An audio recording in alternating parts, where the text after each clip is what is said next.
नमस्कार बच्चों।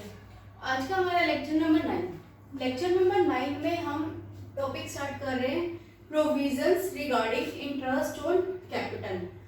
इसे समझने से पहले हम P&L एप्रोप्रिएशन अकाउंट हमने जो फर्स्ट सेकेंड लेक्चर में किया था, एक बार इसको रिवाइज कर लेते हैं कि हम इस एप्रोप्रिएशन अकाउंट में कौन सी आइटम्स कौन सी साइड आती है। यहाँ पर हमने सबसे पहले किया था कि जो हमारे +1 में अकाउंट बनता था profit and loss account. Profit and loss account का जो प्रॉफिट था वो यहाँ पर ट्रांसफर होएगा profit and loss appropriation account की क्रेडिट साइड पर by P&L account profit transfer, और डेबिट साइड पर इंटरेस्ट ऑन कैपिटल अकाउंट। जो पार्टनर्स पार्टनरशिप फर्म में पैसा लगाते हैं उनके पैसों पर ही firm interest on capital provide करती है। इससे रिलेटेड हमने प्रोविजन किया था, अगर पार्टनरशिप डीड कुछ नहीं कहती, साइलेंट है, कुछ नहीं बताया हुआ, तो वहां पर इंटरेस्ट ऑन कैपिटल पार्टनर्स को हम नहीं देंगे। ठीक है। अब है सैलरी ऑफ पार्टनर्स कि पार्टनर्स कौन से पार्टनर को अगर कोई सैलरी मिल रही है तो वहां पर ये भी हम डेबिट साइड पर लिख देंगे। कमीशन ऑफ पार्टनर, पार्टनर का कोई कमीशन है उसको भी हम P&L एप्रोप्रिएशन अकाउंट की डेबिट साइड पर लिखेंगे। क्रेडिट साइड पर bye interest on drawing account. अभी मैंने इससे पहले वाले लेक्चर में आपको इंटरेस्ट ऑन ड्राइंग का टॉपिक समझाया था कि हम कैसे कैलकुलेट करते हैं।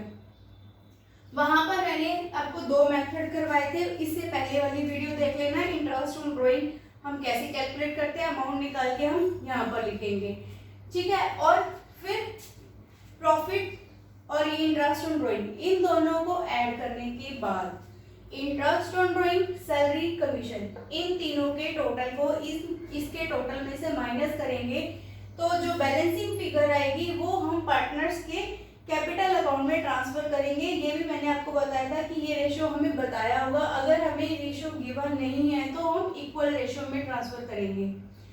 इसका था to profit transfer, A is capital या B इज कैपिटल, जो भी पार्टनर होगा।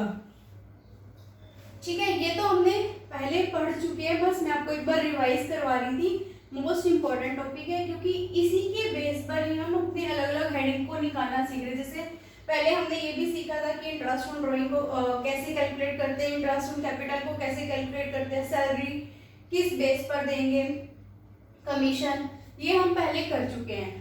आज का जो हमारा टॉपिक है वो भी इंटरेस्ट ऑन कैपिटल से ही रिलेटेड है कि हम इंटरेस्ट ऑन कैपिटल किस केस में देंगे या कब नहीं देंगे, ये आज हम पढ़ेंगे। ठीक है। अब यहाँ पर फर्स्ट इसका आज का टॉपिक देखो, provisions regarding interest on capital, कि इंटरेस्ट ऑन कैपिटल से रिलेटेड जो प्रोविजन है कौन कौन से हैं। फर्स्ट पॉइंट है when partnership deed is silent. Silent बोल दिया मतलब वहां पर कुछ नहीं बताया गया पार्टनरशिप डीड में, तो वहां पर जो इंटरेस्ट है वो प्रोवाइड नहीं होगा। नो इंटरेस्ट ऑन कैपिटल, कोई इंटरेस्ट नहीं मिलेगा। ठीक है। अगर सपोज यहाँ पर हमें कोई सम दिया है, वहां पर हमें ये भी बता दी इंटरेस्ट ऑन कैपिटल 8% है या 10% है, उनकी कैपिटल भी दे दी, पर ये भी कह दिया कि पार्टनरशिप डीड इज साइलेंट, तो चाहे हमें रेट गिवन हो ना हो, हम पार्टनरशिप डीड के according interest on capital partners को नहीं देंगे।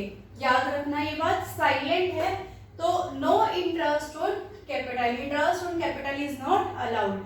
सेकेंड पॉइंट देखो, व्हेन पार्टनरशिप डीड प्रोवाइड्स, अगर पार्टनरशिप डीड कह रही है कि देना है इंटरेस्ट ऑन कैपिटल, उस केस में देखो अब कह रही है प्रोवाइड्स मिलेगा, मतलब यहाँ पर तो interest on capital is allowed, allowed तो है, इज अलाउड, किस केस में कहा कितना अलाउड है, only when there is profit, जब वहां पर सिर्फ प्रॉफिट होगा ना तभी इंटरेस्ट ऑन कैपिटल मिलेगा।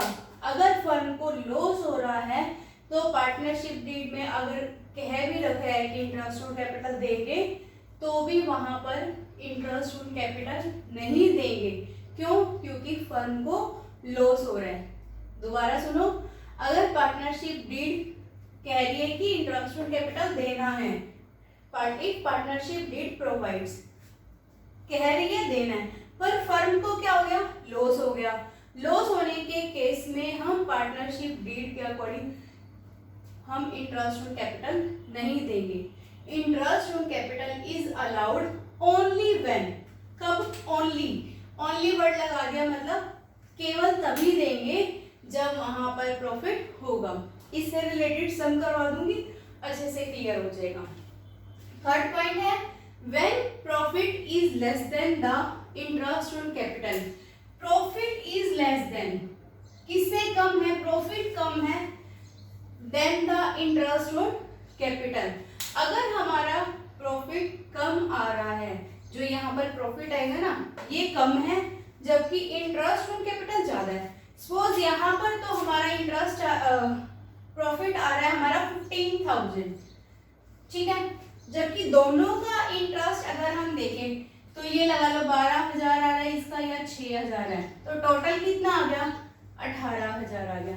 तो क्या करेंगे, इस केस में प्रॉफिट तो हो ही रहा है ना, तो हम कितना देंगे interest on capital. Interest on capital is given only up to the amount of profit. 15,000 तक का ही इंटरेस्ट ऑन कैपिटल देंगे, 12,000 6,000 नहीं देंगे, 15,000 तक देंगे। कैसे देंगे, यहाँ पर देखो 12,000 और 6,000 यहाँ करके दिखा रही हूँ, कितना रेशो आ गया, 2:1 आ गया, 2:1। अब 15,000 को हमने 2:1 में डिवाइड करना है, कि 12,000 है और 6,000 है, इन दोनों का रेशो अगर हमने निकाला तो कितना आ गया, 2:1। अब 15,000 को हम इस रेशो में देंगे, कैसे निकालेंगे, अगर हम ए का निकालें तो 15,000, दोनों का टोटल कितना है 3 मल्टीप्लाई बाय 2, और बी का निकाले तो 15,000 1/3, बी का रेशो 1 आ रहा है ना, तो टोटल को नीचे लिखते हैं और जो रेशो मिल रहा है वो ऊपर। ऐसे ही ए के केस में इन दोनों का जो टोटल है उनको नीचे रखा और जो इसका रेशो है 2 इसको ऊपर। कितना आ गया, ये आ गया 10,000 और ये आ गया हमारा 5,000।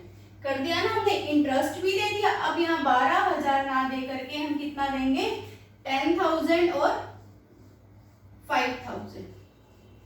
हमने इंटरेस्ट भी दे दिया, ठीक है, डीड के अकॉर्डिंग। पर किस रेशो में दिया, पहले हमने इनका निकाला था कि 12,000 6,000 दे रहे थे, इसका रेशो निकाला था, इस रेशो को इसमें डिवाइड किया, क्योंकि अभी हमने यहाँ पे पढ़ा है ना कि only up to the amount of profit, जितना प्रॉफिट गिवन है उस लिमिट तक ही देना। वो रिस्ट्रिक्टेड है कि 15,000 से ज्यादा हम इंटरेस्ट ऑन कैपिटल नहीं दे सकते, क्योंकि हमारे पास प्रॉफिट है, प्रॉफिट ही 15,000 का है। तो जो ओरिजिनल पहले हमें देना था, ओरिजिनल वैल्यू आ रही थी 12,000 और 6,000, इनका रेशो निकाला 2:1। 2:1 को हमने 15,000 में डिस्ट्रीब्यूट किया, 15,000 को 2:1 में हमने डिस्ट्रीब्यूट कर दिया, तो हमारी अमाउंट आई 10,000 और 5,000, ठीक है। ये तो हमारा था थर्ड पॉइंट के अकॉर्डिंग। अब फोर्थ पॉइंट देखो, फोर्थ पॉइंट में क्या कह रहे हैं कि treating interest on capital as charge. इससे पहले भी मैंने आपको चार्ज वाला पॉइंट बताया था कि चार्ज का मतलब क्या था कि चाहे फर्म को प्रॉफिट हो चाहे फर्म को लॉस हो, वो तो हमने देना ही देना है। इससे पहले हमने एक लोन का पॉइंट किया था और रेंट का पॉइंट किया था। उसमें जो पार्टनर्स फर्म को लोन देते हैं, अपने पार्टनरशिप फर्म को लोन देते हैं, उनका जो इंटरेस्ट था, लोन का इंटरेस्ट था, चाहे फर्म को लॉस हो रहा हो फिर भी पार्टनरशिप फर्म पार्टनर्स को वो इंटरेस्ट देगी। पार्टनरशिप फर्म पार्टनर्स को इंटरेस्ट और लोन देगी। ऐसे यहाँ पर ये कह रहा है कि treating interest on capital as charge, कि चार्ज हमने ट्रीट कर लिया, जबकि ये तीनों पॉइंट थे ना, यहाँ तक तो हम ना इंटरेस्ट ऑन कैपिटल को एप्रोप्रिएशन मान के चल रहे थे। क्या मान के चल रहे थे, एप्रोप्रिएशन।